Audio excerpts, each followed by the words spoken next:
السلام علیکم دوستو، ایک بار جبرائیل علیہ السلام نبی کریم صلی اللہ علیہ وآلہ وسلم کے پاس آئے تو آپ صلی اللہ علیہ وآلہ وسلم نے دیکھا کہ جبرائیل علیہ السلام کچھ پریشان ہیں۔ آپ صلی اللہ علیہ وآلہ وسلم نے فرمایا، جبرائیل کیا معاملہ ہے کہ آج میں آپ کو غمزدہ دیکھ رہا ہوں؟ تو جبرائیل علیہ السلام نے عرض کی، اے محبوب، کل میں اللہ پاک کے حکم سے جہنم کا نظارہ کر کے آیا ہوں، اس کو دیکھنے سے مجھ پہ غم کے آثار نمودار ہو رہے ہیں۔ نبی کریم صلی اللہ علیہ وسلم نے فرمایا کہ جبرائیل مجھے بھی جہنم کے حالات بتاؤ۔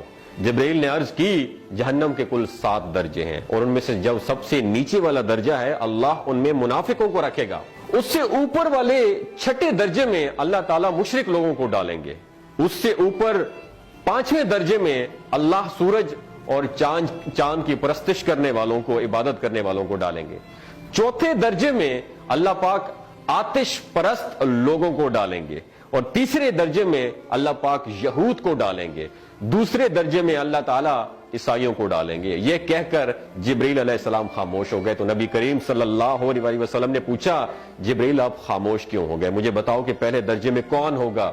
جبرائیل علیہ السلام نے عرض کیا کہ اے اللہ کے رسول، پہلے درجے میں اللہ پاک آپ کی امت کے گناہگاروں کو ڈالیں گے۔ جب نبی کریم صلی اللہ علیہ وسلم نے سنا کہ میری امت کو بھی جہنم میں ڈالا جائے گا تو آپ بے حد غمگین ہو گئے اور آپ نے اللہ کے حضور دعائیں کرنا شروع کر دی۔ 3 دن ایسے گزرے کہ اللہ کے محبوب مسجد میں نماز پڑھنے کے لیے تشریف لاتے، نماز پڑھ کر حجرے میں تشریف لے جاتے اور دروازہ بند کر کے اللہ کے حضور رو رو کا دعائیں فرماتے۔ صحابہ حیران تھے کہ نبی کریم صلی اللہ علیہ وآلہ وسلم پر یہ کیفیت کیسے طاری ہوئی ہے، مسجد سے حجرے جاتے ہیں، گھر بھی تشریف لے کر نہیں جا رہے۔ جب 3را دن ہوا تو سیدنا ابو بکر صدیق رضی اللہ تعالیٰ عنہ سے رہا نہیں گیا، وہ دروازے پر آئے اور دستک دی اور سلام کیا، لیکن سلام کا جواب نہیں آیا۔ آپ روتے ہوئے سیدنا عمر رضی اللہ تعالیٰ عنہ کے پاس آئے اور فرمایا کہ میں نے سلام کیا لیکن سلام کا جواب نہیں پایا، لہٰذا آپ جائیں، ہو سکتا ہے آپ کو سلام کا جواب مل جائے۔ آپ گئے تو آپ نے 3 مرتبہ سلام کیا لیکن سلام کا جواب نہ آیا۔ حضرت عمر رضی اللہ تعالیٰ عنہ نے سلمان فارسی کو بھیجا لیکن پھر بھی سلام کا جواب نہیں آیا۔ حضرت سلمان فارسی نے واقعے کا تذکرہ حضرت علی رضی اللہ تعالیٰ عنہ سے فرمایا۔ انہوں نے سوچا کہ جب اتنے عظیم شخصیت کو سلام کا جواب نہیں ملا تو مجھے بھی خود نہیں جانا چاہیے، بلکہ مجھے ان کی نور نظر بیٹی حضرت فاطمہ رضی اللہ تعالیٰ عنہا انہیں اندر بھیجنا چاہیے۔ لہٰذا آپ نے حضرت فاطمہ رضی اللہ تعالیٰ عنہا کو سب احوال بتا دیا۔ آپ حجرے کے دروازے پر آئیں، ابا جان السلام علیکم، بیٹی کی آواز سن کر محبوب کائنات اٹھے، دروازہ کھولا اور سلام کا جواب دیا۔ ابا جان، یہ آپ پر کیا کیفیت ہے کہ 3 دن سے آپ یہاں پہ تشریف فرما ہے؟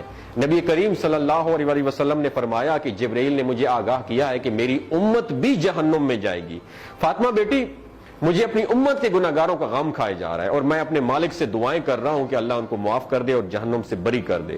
اور یہ کہہ کر پھر آپ سجدے میں چلے گئے، رونا شروع کر دیا، یا اللہ میری امت کے گناہگاروں پر رحم کر، ان کو جہنم سے آزاد کر کے۔ اتنے میں حکم آ گیا، وَلَسَوْفَ يُعْطِيكَ رَبُّكَ فَتَرْضَىٰ، اے میرے محبوب غم نہ کر، میں تم کو اتنا عطا کروں گا کہ آپ راضی ہو جائیں گے۔ آپ خوشی سے کھل اٹھے اور فرمایا کہ لوگوں، اللہ نے مجھ سے وعدہ کر لیا ہے کہ روز قیامت مجھے میری امت کے معاملے میں خوب راضی کرے گا، اور میں اس وقت تک راضی نہیں ہوں گا جب تک میرا آخری امتی بھی جنت میں نہ چلا جائے۔ بولتے ہوئے آنکھوں سے آنسو آنا شروع ہو جاتے ہیں بندے کے، کہ جب بندہ سوچتا ہے کہ ہمارا نبی صلی اللہ علیہ وسلم اتنا شفیق اور غم محسوس کرنے والا ہے اور بدلے میں ہم نے ان کو کیا دیا۔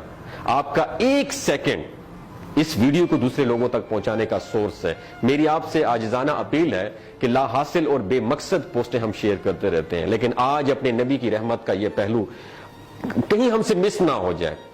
ایک شیئر کر کے اپنا حصہ ضرور ڈالیے گا، کیا پتہ کون گناہگار پڑھ کر راہ راست پہ آ جائے اور دوسروں کو تھوڑی سی ہدایت مل جائے۔ کہنے کا مقصد یہ ہے کہ ایک نبی ہمارے لیے اتنا غم خوار ہے اور ہم یہاں بیٹھ کے اس کی امت کے اوپر اتنے مظالم ڈھائے جا رہے ہیں، ہمارے فلسطینی بھائیوں پہ اتنا ظلم کیا جا رہا ہے، لیکن ہم ٹس سے مس نہیں ہو جا رہے۔ آج ہمارے پاس اگر تلواریں ہوتی تو ہم تو بالکل سوچنا ہی ختم کر دیتے، لیکن آج ہمارے پاس میزائل ہیں، آج ہمارے پاس ایٹم بم ہے، لیکن پھر بھی ہم بے حس بنے ہوئے ہیں۔ اللہ تعالیٰ ہمیں ہدایت نصیب فرمائے، اللہ تعالیٰ ہمارے لیے آسانیاں پیدا فرمائے اور اللہ تعالیٰ ہمیں نیک کام کرنے کی توفیق عطا فرمائے۔ اپنا اور اپنے ساتھ جڑے رشتوں کا خیال رکھیے گا۔ اللہ حافظ۔